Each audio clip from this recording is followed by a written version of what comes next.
ഏവരെയും പുതിയ വാർത്തകളിലേക്ക് ഞാൻ സ്വാഗതം ചെയ്യുകയാണ്. ഉയർന്ന സൈനിക മേധാവികൾ, ആണവ സയന്റിസ്റ്റുകൾ ഉൾപ്പെടെ പ്രധാനപ്പെട്ട 20 പേരെങ്കിലും കൊല്ലപ്പെട്ടതോടെ യഥാർത്ഥത്തിൽ യുദ്ധത്തിന്റെ ആദ്യ ദിവസമായ ഇന്നലെ ഇറാൻ ഒന്ന് പതറിയിരുന്നു എന്നുള്ളതാണ് വാസ്തവം. ഇന്ന് അമേരിക്കയുമായി ഒരു ആണവ ചർച്ച നടക്കാനിരിക്കുന്ന സമയത്തിന്റെ ഇടയ്ക്ക് കൂടി ഒരു സയനിസ്റ്റ് ചതി ഉണ്ടാകുമെന്ന് പ്രതീക്ഷിക്കാഞ്ഞതാണ് ആദ്യഘട്ടത്തിൽ ഇറാന് കൂടുതൽ നാശനഷ്ടങ്ങൾ സംഭവിക്കാൻ കാരണമായത്. ആ അവസരങ്ങൾ ശരിക്കും ഉപയോഗിക്കുന്ന ഇസ്രായേലിനെ കണ്ടപ്പോൾ ഇറാൻ ഇതുവരെ പറഞ്ഞതെല്ലാം തള്ളായിരുന്നോ എന്നാണ് ഈ ലോകത്തുള്ള മുഴുവൻ ആളുകളും വിശ്വസിച്ചത്. എന്നാൽ ഇറാന്റെ ഉള്ളിൽ മൊസാദിന്റെ ചാരന്മാർ ഇപ്പോഴും ഉണ്ടെന്ന് വ്യക്തമാക്കിക്കൊണ്ട് എവിടെയൊക്കെ മിസൈൽ പ്രതിരോധ സംവിധാനങ്ങളുണ്ടോ അവയെല്ലാം കൂടി തകർത്തുകൊണ്ടാണ് ഇസ്രായേൽ ആക്രമിച്ചിട്ടുള്ളത്. ഇന്ത്യ പോലെ ഇറാനിലും മൊസാദിന് സൗകര്യങ്ങൾ ചെയ്തു കൊടുക്കുന്ന ഇറാനികൾ തന്നെയുണ്ട്. അതെല്ലാ രാജ്യത്തുമുണ്ട്. സ്വന്തം രാജ്യത്തെ ഒറ്റുകൊടുക്കുന്ന കുറേ ആളുകൾ, അവർ പണം മാത്രം ലക്ഷ്യമാക്കുന്നവരാണ്. അത്തരക്കാർ ഇറാനിലും ഉള്ളതുകൊണ്ട് ഇറാനിൽ ആവശ്യത്തിലധികം മൊസാദിന്റെ ചാരന്മാർ ഉണ്ടെന്നുള്ളതാണ് വാസ്തവം. സ്വന്തം രാജ്യത്തുള്ളവർ ചെയ്തു കൊടുത്ത ഈ ചതി മൂലമാണ് അപ്രതീക്ഷിതമായി ഉണ്ടായ ആക്രമണത്തിൽ ഇറാന്റെ മുഴുവൻ വ്യോമ പ്രതിരോധ സംവിധാനങ്ങളും തകരാൻ കാരണമായത്. അതുകൊണ്ടാണ് ഇറാന് ആദ്യഘട്ടത്തിൽ ഇസ്രായേലിന്റെ ആക്രമണങ്ങളെ പ്രതിരോധിക്കാൻ കഴിയാതെ വന്നത്. എന്നാൽ കളം ഇപ്പോൾ ആകെ മാറിയിരിക്കുകയാണ്. പുതിയ സൈനിക മേധാവിയുടെ വരവോടെ ഇന്നലെ തന്നെ നടന്ന ഇസ്രായേലിന്റെ ആക്രമണത്തെ ഇറാന്റെ പ്രതിരോധ സംവിധാനങ്ങൾ തടയുകയും പിന്നീട് വരുന്ന മുഴുവൻ മിസൈലുകളെയും തകർക്കുന്ന ഇറാനെയാണ് നമുക്ക് കാണാൻ കഴിഞ്ഞത്. തകർന്ന പഴയ സംവിധാനങ്ങളെല്ലാം മാറ്റിക്കൊണ്ട് പുതിയത് സ്ഥാപിച്ചതോടെ ഏത് ആക്രമണത്തെയും തടയാൻ ഇറാൻ സജ്ജമായതോടുകൂടി മറുവശത്ത് ഇസ്രായേലി നഗരങ്ങൾ ചാമ്പലാവുന്ന കാഴ്ചയാണ് നമ്മൾ ഇപ്പോൾ കാണുന്നത്. ഇസ്രായേൽ നരകമാക്കുമെന്ന് ഇറാൻ പറഞ്ഞതുപോലെ തന്നെ 100 കണക്കിന് മിസൈലുകൾ ഉപയോഗിച്ചുകൊണ്ട് രാവിലെയും രാത്രി 9 മണിക്കും പിന്നെ 11:30 പുലർച്ചെ 1:20 ഉൾപ്പെടെ ഇറാൻ നടത്തിയ 4 ആക്രമണത്തിൽ ടെല്ലവീവ്, ജെറുസലേം, റമദ് ഖാൻ, നോർത്തേൺ ഇസ്രായേലിലെ അനേകം ചെറിയ ചെറിയ പട്ടണങ്ങൾ ഇവയെല്ലാം ഇപ്പോൾ തീ കൊണ്ട് മൂടിയിരിക്കുകയാണ്. ഈ തീ കെടുത്താനും സാധാരണക്കാരെ രക്ഷിക്കാനും കഴിയാതെ ഇസ്രായേലിന്റെ ഫയർ ആൻഡ് റെസ്ക്യൂ സംവിധാനങ്ങൾ പരാജയപ്പെടുന്നത് വീഡിയോകളിലൂടെ നമുക്ക് കാണാൻ കഴിയും. ഇതിനിടയിൽ ഇസ്രായേലിൽ റോക്കറ്റ് വീണ സ്ഥലങ്ങൾ മീഡിയകളിലൂടെ ആരും പങ്കുവെക്കരുത് എന്ന് ജൂതരോട് അഭ്യർത്ഥിച്ചുകൊണ്ടുള്ള സൈന്യത്തിന്റെ പ്രസ്താവനയും നമുക്ക് കാണാൻ കഴിയും. ബാലിസ്റ്റിക് മിസൈലുകൾ ഉപയോഗിച്ചുള്ള ഇറാന്റെ ആക്രമണത്തെ കുറേയൊക്കെ തടയാൻ ആദ്യഘട്ടത്തിൽ ഇസ്രായേലിന് കഴിഞ്ഞുവെങ്കിലും പിന്നീടുള്ള ആക്രമണങ്ങളിൽ ഈ പ്രതിരോധ സംവിധാനങ്ങൾക്ക് മുഴുവൻ നോക്കി നിൽക്കാൻ മാത്രമേ കഴിഞ്ഞുള്ളൂ. വ്യാപകമായ നാശനഷ്ടങ്ങളും മരണങ്ങളും പരിക്കുകളും സമ്മാനിച്ചുകൊണ്ടാണ് ഈ മിസൈലുകൾ ഇസ്രായേലിൽ വീണ് പൊട്ടിച്ചിതറിയിട്ടുള്ളത്. ഇതിനിടയിൽ ഇസ്രായേലിന്റെ ആക്രമണത്തെ തുടർന്ന് നതാൻസിലുള്ള ഇറാന്റെ ആണവ കേന്ദ്രത്തിന് ചോർച്ച സംഭവിച്ചു. ഇനി കൂട്ടമരണവും അതല്ലെങ്കിൽ ക്രമേണ ക്യാൻസറും ഒക്കെയാണ് വരാൻ പോകുന്നത് എന്ന് വിശദീകരിച്ചുകൊണ്ട് കേരളത്തിലെ ഒരു പ്രമുഖ ചാനലിന്റെ വ്യാജ വാർത്ത വിശ്വസിച്ചവരെല്ലാം വിഡ്ഢികളാക്കിക്കൊണ്ട് നതാൻസിലെ ആണവ കേന്ദ്രത്തിന് യാതൊന്നും തന്നെ സംഭവിച്ചിട്ടില്ല എന്ന് ഇസ്രായേലി പത്രങ്ങൾ തന്നെയാണ് ഇപ്പോൾ റിപ്പോർട്ട് ചെയ്യുന്നത്. നതാൻസിലേത് മാത്രമല്ല, ഇറാന്റെ ഒരു ആണവ കേന്ദ്രങ്ങളെയോ ആയുധ നിലവറകളെയോ ഇസ്രായേലിനോ അമേരിക്കയ്ക്കോ ആക്രമിക്കാൻ കഴിയില്ല എന്നാണ് ഇറാൻ അവകാശപ്പെടുന്നത്. അവരുടെ ആണവ കേന്ദ്രത്തിനല്ല, പുറത്തുള്ള ചില കെട്ടിടങ്ങൾക്ക് മാത്രമേ തകരാർ സംഭവിച്ചിട്ടുള്ളൂ എന്നാണ് അവർ പറയുന്നത്. അത് നമുക്ക് ചിത്രങ്ങൾ കണ്ടാലും മനസ്സിലാകുന്നതേ ഉള്ളൂ.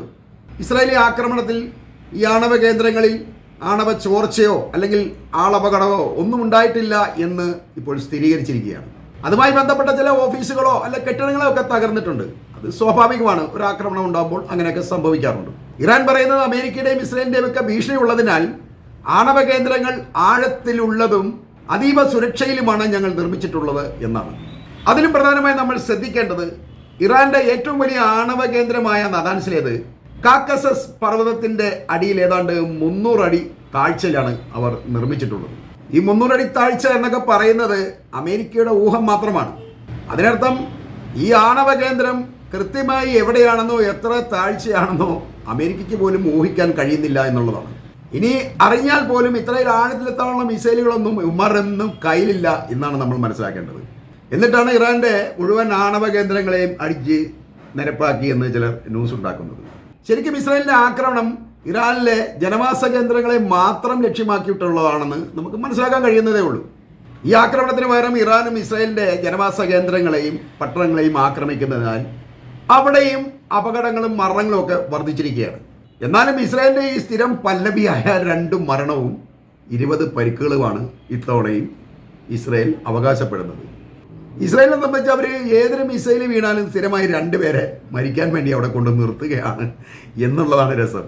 ഇവർക്ക് ഏത് അപകടം ഉണ്ടായാലും എത്ര വലിയ ആക്രമണം, അതിന് 500 മിസൈൽ ഒരുമിച്ച് അടിച്ചാൽ പോലും അവർ പറയുന്നത് ഞങ്ങളുടെ 2 പേര് മരിച്ചു, പിന്നെ കുറച്ച് പേര് ബങ്കറിലേക്ക് ഓടി വീണ് പരിക്ക് പറ്റി, അതല്ലാതെ ഒന്നും സംഭവിച്ചിട്ടൊന്നുമില്ല എന്നാണ് പറയുന്നത്. അത് തന്നെ ഇന്നലെയും പറഞ്ഞിട്ടുണ്ട് അവർ. എന്നാൽ 70 പേർക്ക് പരിക്ക് പറ്റിയെന്നാണ് ചില റിപ്പോർട്ടുകൾ ഇസ്രായേലി പത്രങ്ങൾ തന്നെ ചെയ്യുന്നത്. പക്ഷെ അതൊന്നും ഈ സൈന്യം അംഗീകരിക്കില്ല എന്നുള്ളതാണ്. അത് ഞങ്ങൾക്ക് 20 പേർക്ക് പരിക്കുള്ളൂ, പിന്നെ 2 പേരെ മരിച്ചിട്ടുള്ളൂ, ആയിക്കോട്ടെ, ഒരു പരാതിയില്ല. സംഗതി ഈ കെട്ടിടങ്ങളെല്ലാം കത്തിത്തീരുന്നുണ്ടല്ലോ, അത് മതി. ഇതിനിടയിൽ ഇറാൻ ചൂണ്ടിക്കാണിക്കുന്ന ചില വസ്തുതകളുണ്ട്. ഇറാൻ എന്നത് ഒരു വിശാലമായ ഭൂപ്രദേശമാണ് എന്നാണ് അവർ പറയുന്നത്. എന്നാൽ ഇസ്രായേൽ അങ്ങനെയല്ല, അതൊരു ചെറിയ പ്രദേശമാണ്. ഞങ്ങളുടെ മിസൈലുകളെ തടയാൻ സയനിസ്റ്റുകൾക്ക് ഒരിക്കലും കഴിയില്ല എന്നാണ് ഇറാൻ അവകാശപ്പെടുന്നത്. ഇതിനിടയിൽ നമ്മൾ ശ്രദ്ധിക്കേണ്ട മറ്റൊരു കാര്യം കൂടിയുണ്ട്. ഈ യുദ്ധം ഇങ്ങനെ ഉണ്ടായിട്ട് ഇറാൻ്റെ പ്രോക്സി സംഘടനകളൊന്നും ഇതുവരെ കാര്യമായി പ്രവർത്തിക്കാൻ തുടങ്ങിയിട്ടില്ല എന്നുള്ളതാണ്. ഹൂത്തികളൊന്നും ഇതുവരെ അവർ അനങ്ങിയിട്ടില്ല എന്നുള്ളതാണ്.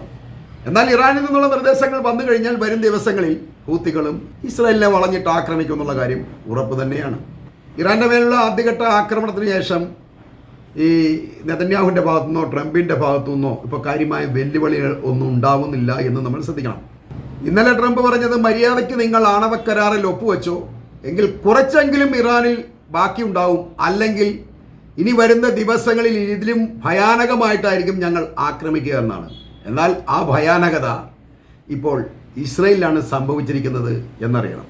ട്രംപ് ഇങ്ങനെ പറയുമ്പോൾ ഇനിയൊരു ആണവ ചർച്ച വെറും അർത്ഥശൂന്യമാണെന്നാണ് ഇറാന്റെ ഭാഗത്തുനിന്നുള്ള മറുപടി. അതിനർത്ഥം ഈ ആണവ ചർച്ചകളെല്ലാം പൊളിഞ്ഞുവെന്നാണ്. യുദ്ധം ആരംഭിച്ചതിന് ശേഷം ഇസ്രായേലി പ്രതിപക്ഷം ഇപ്പം നെതന്യാഹുവിനെ തന്തയ്ക്ക് വിളിച്ചുകൊണ്ടിരിക്കുകയാണ്. ഇറാൻ ആണെങ്കിൽ ഇനി ഇസ്രായേലിൻ്റെ ആണവ കേന്ദ്രങ്ങളെ ലക്ഷ്യമാക്കിയിട്ടാവും അടുത്ത ആക്രമണം നടത്തുക എന്നും ചില റിപ്പോർട്ടുകൾ ഇപ്പോൾ പുറത്തു വരുന്നുണ്ട്. കാര്യങ്ങളാകെ ഇപ്പോൾ വഷളായിക്കൊണ്ടിരിക്കുകയാണ്. ഈ ഇസ്രായേലും അമേരിക്കയൊക്കെ നമ്മൾ പലതവണ കണ്ടതാണ്. ഈ ഹൂത്തികളുടെ വിമാനത്താവളവും അതല്ലെങ്കിൽ അവരുടെ തുറമുഖമൊക്കെ പോയി ഭയങ്കരമായിട്ട് ഒരു 1-2 ദിവസം അങ്ങ് ആക്രമിക്കും. അത് കഴിഞ്ഞുമാർ പതുക്കെ പിന്നോട്ട് മാറും. ശേഷം അവരുടെ ഭാഗത്തുനിന്നുണ്ടാകുന്ന ആക്രമണം ഒരു സ്ഥിരമായിട്ട് വാങ്ങിക്കൊണ്ടിരിക്കുകയാണ്. അത് തന്നെയാണ് ഇപ്പം സംഭവിക്കാൻ പോകുന്നതും. ഇവരുടെ ഈ 1-2 ദിവസത്തെ ആക്രമണത്തോടു കൂടി ഇസ്രായേൽ പതുക്കെ പിൻവലിയാൻ തുടങ്ങും. പക്ഷേ ഇറാൻ അവിടെ നിന്നാണ് ആരംഭിക്കുന്നത്. ഇതിനിടയിൽ ചൈനയുടെ ഭാഗത്തുനിന്നും ചില പ്രസ്താവനകൾ ഉണ്ടായിട്ടുണ്ട്.